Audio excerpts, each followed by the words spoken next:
So we're gonna go down in the basement and take a look at the things that are already there. The basement is definitely more of a utility space, not anything that we'll be having people utilize when they come to stay here. So come on.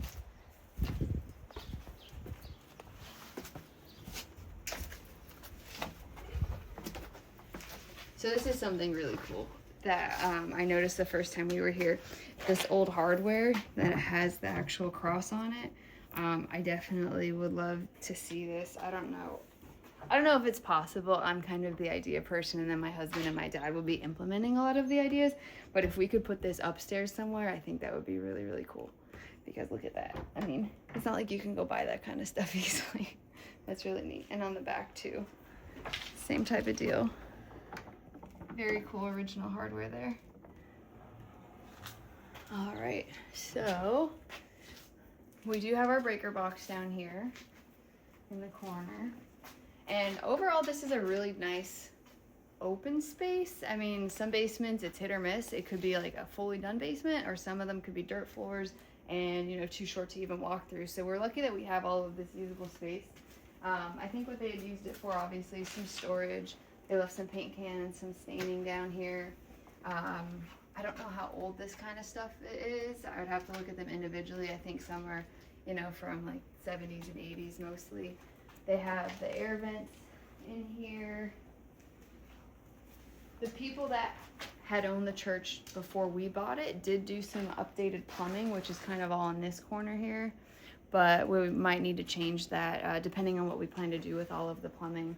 But this is the area that they have used worked on previously.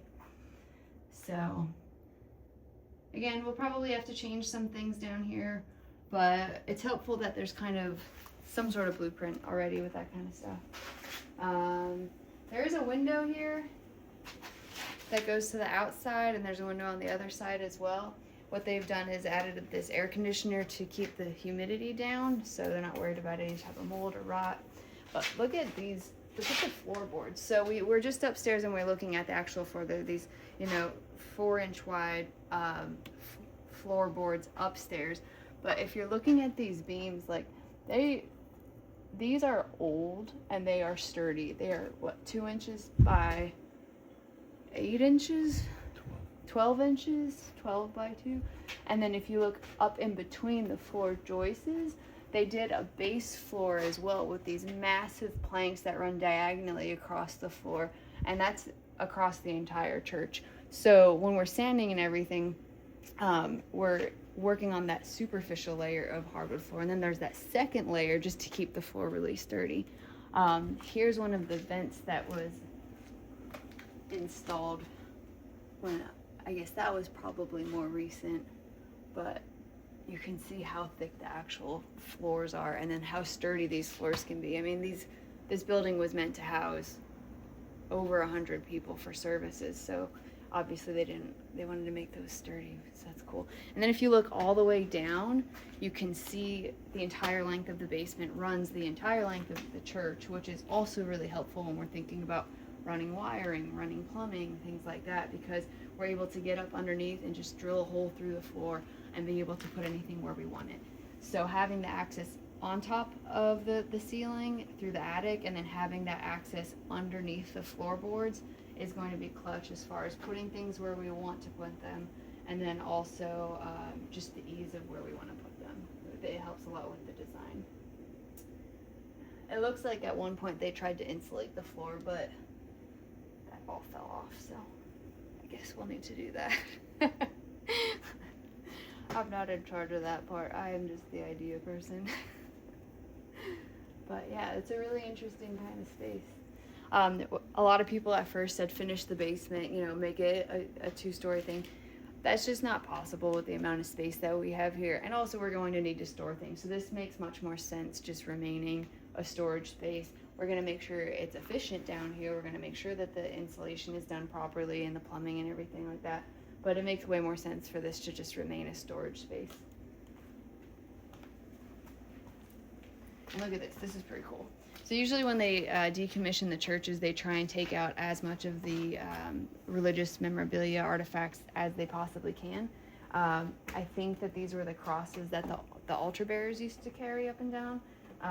This one's a pretty light one, but they do get pretty heavy. Like this one is metal, has metal siding on it, which is crazy. And then there's an even bigger one underneath. So I don't know if they just left them to leave them or it was an accident that they left them, but these things are pretty massive. So maybe we can incorporate that somewhere in the church as like a decorative piece. Some old, not sure what these are. They may have been part of this somehow. I don't know. Do you know what these are? No. Pretty interesting.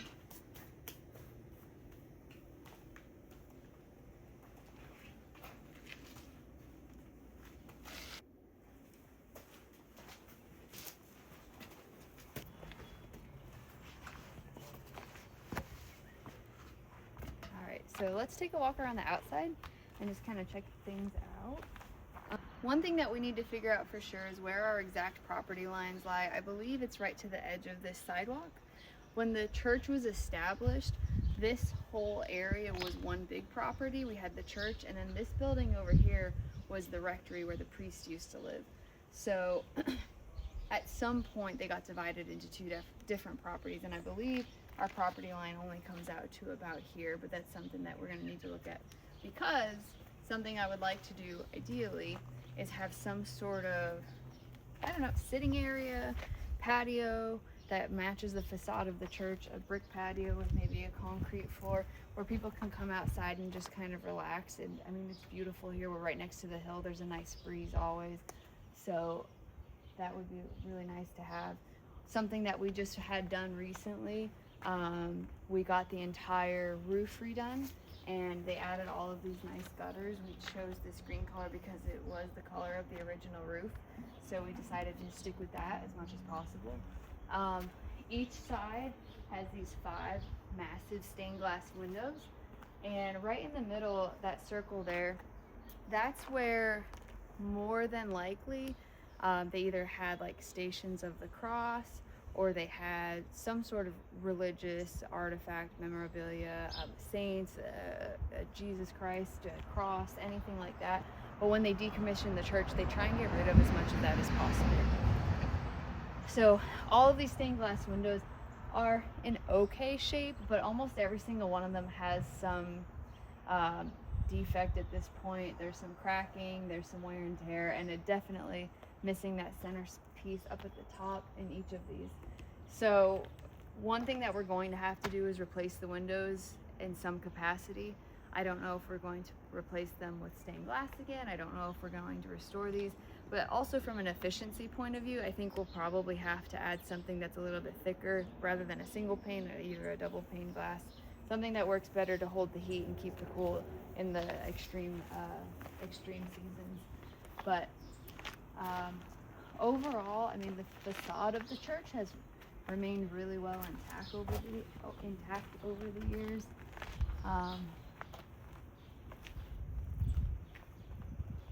You can see this one here, this window here is missing a panel. It's also going to be really nice to have the second entrance too over here, and this will be the mudroom, so that'll be really nice.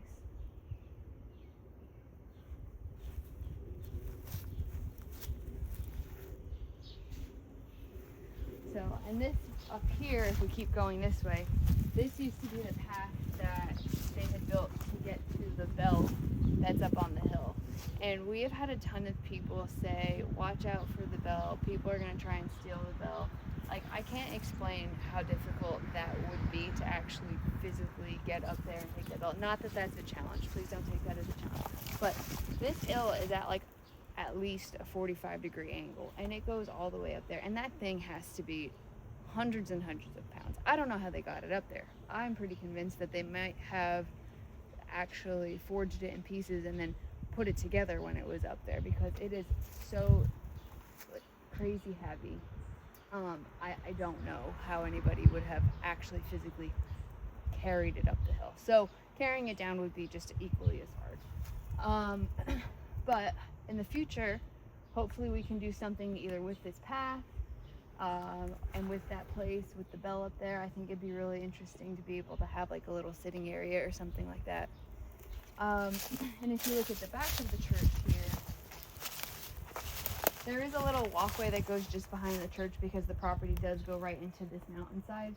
So when we were inside the church, we talked about potentially doing some doors out of the back of the church and making like a nice deck back here or a patio area back here, because it's in the shade. It gets this really nice breeze, and we're really focusing on doing a lot inside the church. But I mean, the Pennsylvania summers, spring, fall, beautiful weather out here, so we want to be able to utilize outdoor space as well.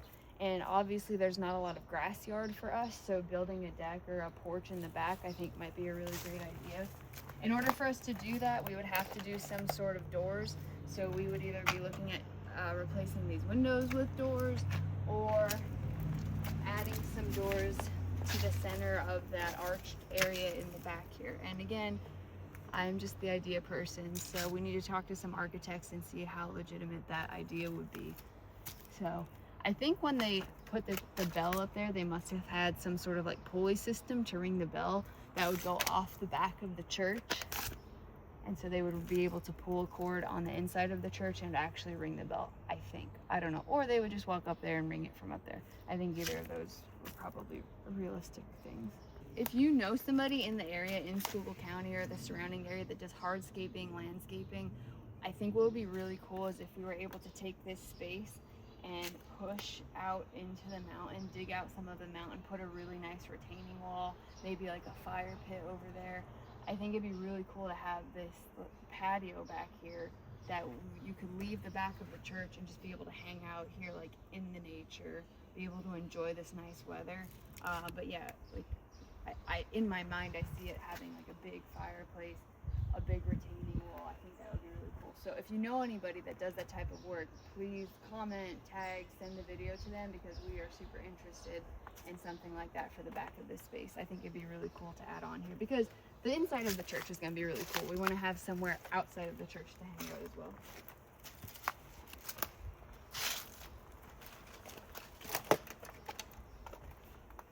All right, let's go this way.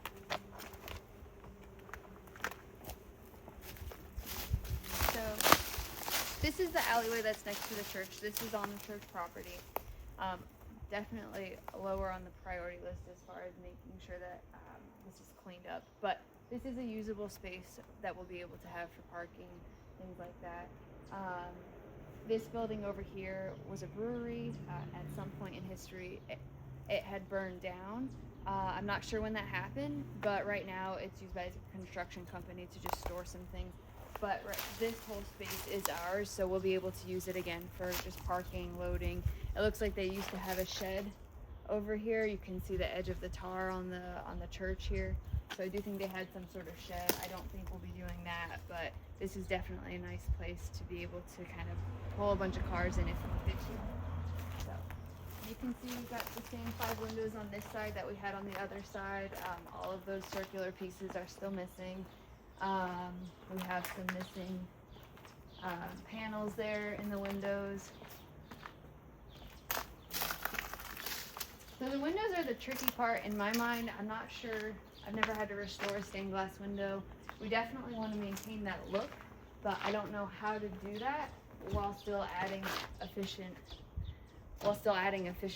windows to this space. So we want to keep that look, but I'm not sure how people do that. So if you know, or if you know somebody who knows, that would be really helpful in figuring out how we're going to tackle that kind of project. And then this here, that's the window that was in the basement where they put the air conditioner, so they blocked that off. And then up front we have this kind of nice parking space, so it will be able to hold a couple of different cars. And then we're back at the front. I think the front of this church is so cool. They have all of these really unique features, all of the crosses that were built into with the cement here, the 3 windows that are above the door, and then that last window up top, that's that air vent up in the attic. So obviously we need to get up there and clean everything off. There's some masonry work that needs to be done as well. So those are all things that we have to kind of tackle as we go along. But I think the front of this church is so cool with the stained glass, with the architecture, with the brickwork. Like, really neat that they did it that way.